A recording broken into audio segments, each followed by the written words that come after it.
Kakasi Student Union Education Cell hapo kajing yalam usamla Riches Malniang Assistant Education Secretary kila yo banya kendu ya ushri rakam sangma ubadai Minister badai kmi ya katanat pulia puti ban dawa ban siulut no hakabayade baka scholarship jongki samla pulia ki bala sa teng. Syuk-syuk nakaliang usamla Riches ulaong ba nakaliang ke sorkar kala kular ban shimkia ya kani kamat badru nakaliang ke sorkar kala dep ban pelait lut iki pisa bat ladadon ki kena ki bampat yo ki hab ban let mi syaka DHTE ban le verification haka bayadei bat kate kamat. Scholarship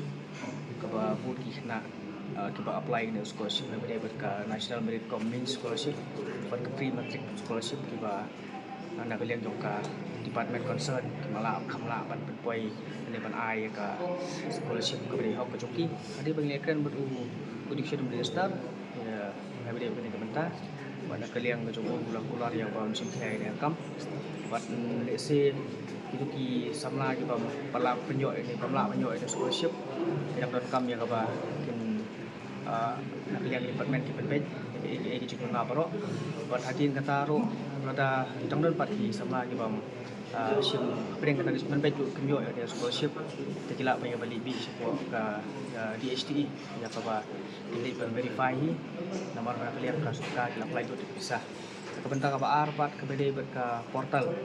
macam function di portal abede ka National Merit Common Scholarship yang ba kelas D kede mulai trik kede menta bat apa kena ki persang ban apply ke renewal dan refresh kede salapan play kede portal dan kalian cung kaseng ngi untuk education minister la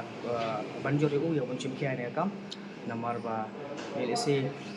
kerja memperkam dengan portal berkelas D kan no tekan mora sini sibuhi nah di bakbi nanti ya ban yo ya ni scholarship tambah ka National Merit Common Scholarship ya madu menta na kalian tung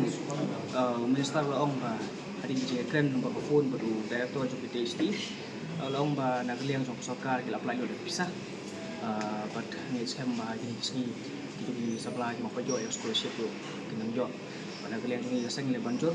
ya kaba like sige kono ka cintot sabe de ka hukum sam dan disbursement ini ki yakni scholarship do kan dia ka department concern tempat employ nang kisamla kinang yo ya cintot lang ka scholarship ama ni tips kami guru pa ni kami guru ba buhi ni sama pulih di bidang kami ni scholarship ka siu ka kelas ko joki tam mentali di tenai ba kelas tang kelas ama jingan scholarship lo ka yarap makan pahami kena ya bagi pada susu itu punya joki